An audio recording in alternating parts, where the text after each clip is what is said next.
Hi, everybody. My name is Sarah, and this is Pearls of Wisdom in Food with clean intermittent fasting and my OMAD that I have at 2 o'clock in the afternoon, and I always look forward to it.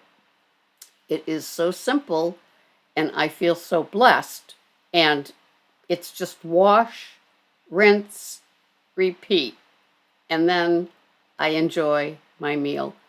I struggled for decades, as most of you know, and as many of you have as well, in trying to get the perfect Goldilocks situation in my life. And so I feel so happy that this has finally happened.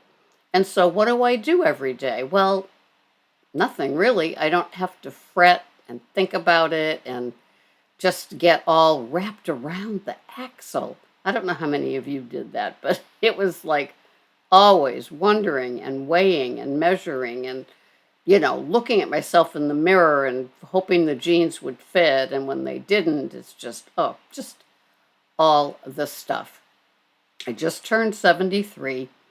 I'm a widow now for 7 months, so I've been learning how to take care of myself and eat what works for me. I did pretty good before when Greg was alive, but right now, I really can be kind of, self centered or selfish about it and pretty much eat what I want and have a lot of repeats if I want. Today, I have made my big, gigantic salad, and it has baby butter lettuce, it has um, romaine lettuce, it has love beets. I always think of Dupuy. She said, what I put in my salad with beets is a lifetime amount that she'll ever need. Some chopped up craisins, feta cheese, shredded carrots, chopped up red cabbage, chopped up ginger gold apples, um, the sunflower crunch dole bag. It's like, sometimes it's 2.50, sometimes it's $2, and it's got some bacon bits, some sunflower seeds, and some very sweet dressing, probably filled with all kinds of crap. I put about a little smear of that. I do a base of lettuce, and then I put in all the veggies that I'm having with the salad. A little bit of that dressing, some sunflower seeds, a little bit of the bacon crumbles, a little bit of Bragg's dressing, the feta cheese, and the beets. And I think that might be it. And then I cover it with another bed of the one of the two lettuces. And that's what I'll be having. And today, when I go to work, I'm going to get 2 slices of rosemary ham, probably, and 2 slices of carving turkey or home-style turkey, if they have either. And those will go into the salad for some protein.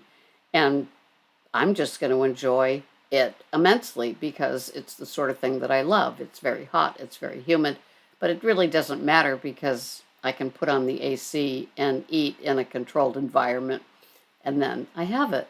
And, a lot of you ask me questions, you know, they, a lot of you wonder about the clean intermittent fasting. A lot of you think that you are clean intermittent fasting and you might be bumped out and holding on to some of that weight because of a little tiny something that you put into your clean intermittent fasting.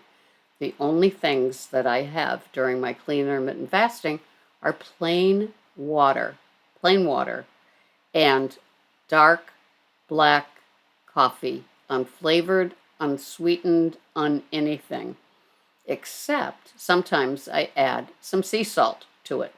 And I like the idea that I'm getting some electrolytes in with the coffee. I used to say that I have a lot of bubbled water, but I don't really. It's just plain water, black coffee, and a couple of cranks of salt into the coffee. And there you go. It's simple, it's clean. I spend a lot of money on coffee. I buy sometimes organic, sometimes just regular, whatever appeals to me. I've been kind of switching it up a little bit and adding some medium beans. I recently got some Vermont medium whole beans because I have a grinder, this heavy duty grinder. I'm so glad I got it. It's worth its weight. And I use that to grind my beans because I love coffee. It's a treat. It's instead of something else. I am slowly losing my sweet craving, and it's amazing. I will have maybe a dish of ice cream once or twice a week, but it's no big deal anymore. It's kind of funny how that happened. I am so surprised. Nobody is more surprised than me. I do have grains and carbs. I do have things like baked potatoes. I do have things like a slice of rustic bread. I like their sourdough bread. I like their seeds and grain bread. And every now and then I have a muffin. Today I'm having a grilled corn muffin from our bakery at work and a dish of fruit. Um, yeah, and that will be my meal. And it's totally satiating. And there's a lightness to it. I like to feel full, but not overly full. Not that, ugh, I ate too much again. I have had those moments. I have done that. I know that yesterday, for example, it was a vegetarian meal. It was eggs and cheese and cottage cheese for my protein. I didn't have any meat, and I felt lighter when I finished. I felt totally satiated. It feels great. I don't eat as much protein as, oh my God, when I think of how I used to be a carnivore, I don't do that anymore. I just enjoy what it is that I have a hankering for. The other day, I had a hamburger patty, a salad, the little version with just the lettuces and the crumbled blue cheese, celery, and apple in it, um, and the extra virgin olive oil, and the baked potato. I couldn't finish the baked potato, so I saved it and I had it yesterday with my open faced omelet. I just enjoy food. It's not bad, it's not good, it's not you should, it's not, ooh, you shouldn't. It's food. And if I feel like having it, sometimes it has no, nutritional value. Other times it's packed with it. I haven't had spinach in a long time or arugula in a long time, but I have a hankering sometimes for those two types of greens, and I will buy Olivia's organic ones. The arugula, I was having fun putting some goat cheese on it, and extra virgin olive oil, sometimes Bragg's vinaigrette dressing. Those seem to be the two wets that I use. Um, it is what it is. I have such a love for the simple. I like to taste my food, not necessarily use a lot of spices. It's funny, I'm always attracted to people that use lots of garlic and onions and and spices and seasonings in all of their food when I watch little cooking shorts. I don't know if you've gone onto YouTube and gone onto shorts, but it's fun to watch them. But I really don't have any desire to go out and buy their jars and shakers of spices and seasonings. I love the taste of regular food, like a scrambled egg. I add the cottage cheese to it. That's about as fancy Nancy as I get. I cook in real butter. I eat real butter. I love the Danish creamery. It is, I looked on it yesterday because I was curious who manufactures it, and it comes from the Challenge Butter Company. So if your store carries Challenge Butter, it might carry the Danish creamery. It's in a gold foil box. It comes in two sticks. And to me, my way of thinking, it definitely rivals the Kerrygold that was the gold standard of butter. To me, it has much more flavor. Now, I don't know if any of you have noticed a Kerrygold difference in flavor season to season according to the grasses that the cows might eat, but maybe that makes a difference. But it was just tasting rather bland to me, and I was buying the salted version. So now I have the Danish creamery, and that is my new gold standard. and I can't wait for it to go on sale again. I have a stash, of course, in my freezer. I love it on toast. I love hard butter on my toast. I don't know, I'm just kind of built that way. I have a jug of ghee next to the stove.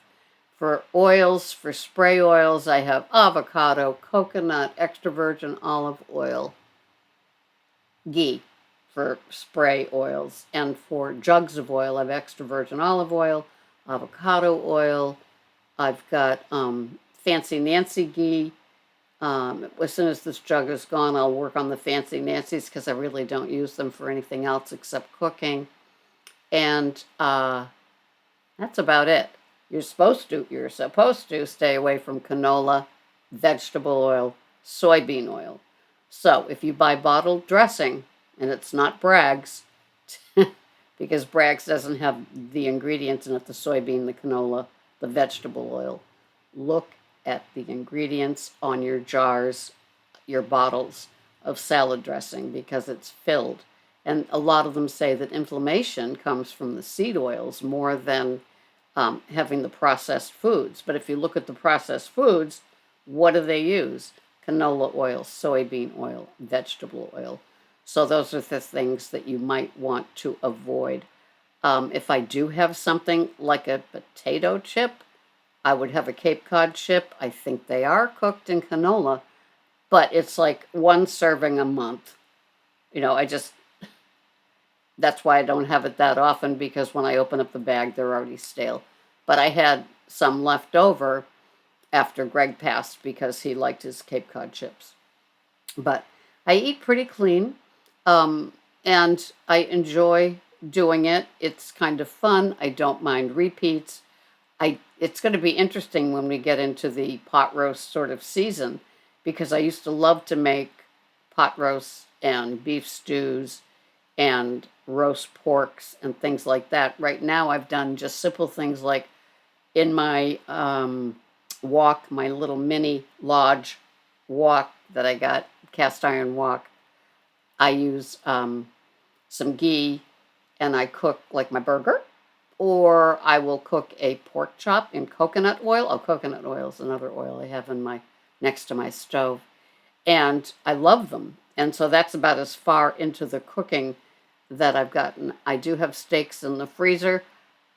I'm happy with a burger, actually. And so I also have a lot of frozen fish in my freezer.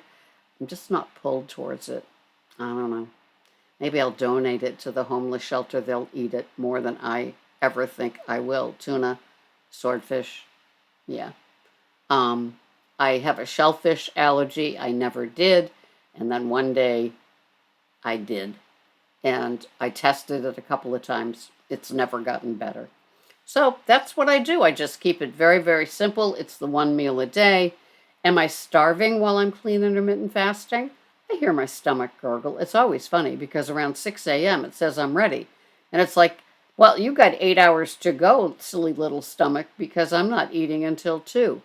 But it's not something that I'm willing to break my fast. I've worked too hard to get to this place where I can enjoy what I eat, but I also enjoy my shopping, my day, my morning, my whole routine until 2. I'm done. I'm doing while I'm fasted.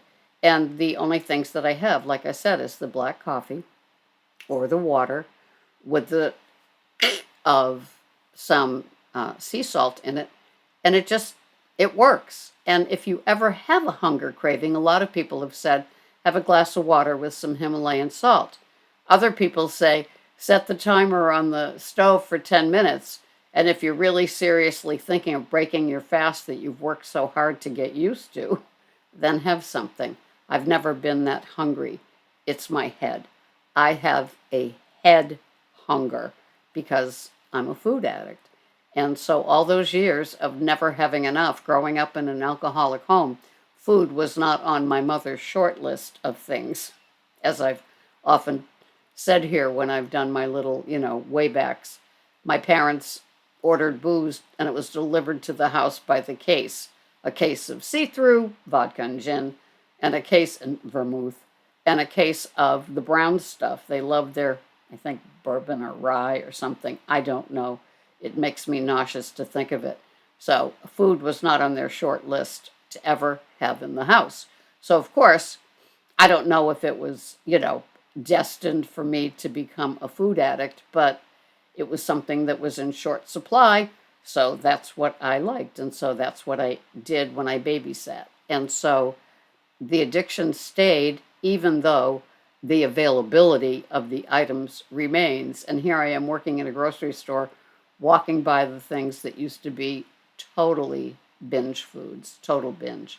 And it's usually in the sugar and baking supply aisle. So somehow I've gotten to the place where I can look forward to my feast at 2 and not have to have something leading up to it. It's amazing how a little something can break your fast because your insulin gets released and your body is the thing that's happening, even with a Tic Tac, even with a piece of sugar-free gum, your body says, oh, something's coming, and it starts everything going, and the fast has ended as far as your body is concerned. And so if you've gone like 10 hours without eating, and you usually go 19, 20, 21, 22, I usually go 22 and a half hours without eating, you've pretty much concluded your fast. And having that stick of gum, that Tic Tac, that flavored soda has, in essence, ruined your fast. And it's like, how could it? There's no calories in these things. Come on, it's sugar free. That doesn't mean fast breaking free. What it means is that your body, and they're proving it now, more and more reports are coming out, studies are coming out, that all of these sugar-free things like the pink, the blue, the green, meaning stevia, the yellow packets Splenda, all those sugar-free items, those 0 calories items, don't help when you are dieting. And I've always felt that. I see that in the store. People buying the Tab, the Fresca, the Diet Coke. You might as well just buy the sodas with the sugar in it as far as your ability to have a clean sort of fast going. The sugar-free ain't going to help you. The 0 Coke ain't going to help you. But it's a better bad choice. And you know that I call those things BBCs, better bad choices. So we muddle along and we do the best we can and we find what works. And we just hope it all is for the good and that we can get to either the gene size we want to get to or the scale reading, because those two things seem to be the most important. I don't weigh anymore. I don't weigh my food anymore. I don't weigh my body anymore. I just go by, are these things fitting? Like the black jeans that I wear to work every day, because I have to wear all black. Do they fit? Yeah. Do my day off jeans fit? Because I seem to just go between the two of them. Although I did buy a skirt, and I look forward to wearing that with boots. That kind of, I love that wintertime thing, the boots, the long skirt, and a sweater on top, maybe with a blazer. I love that look. Anyway, that's it for me. I have to start getting ready to go to work. Can you imagine? It's 0 dark 30. You have a great day. Thanks for being here. Bye-bye for now.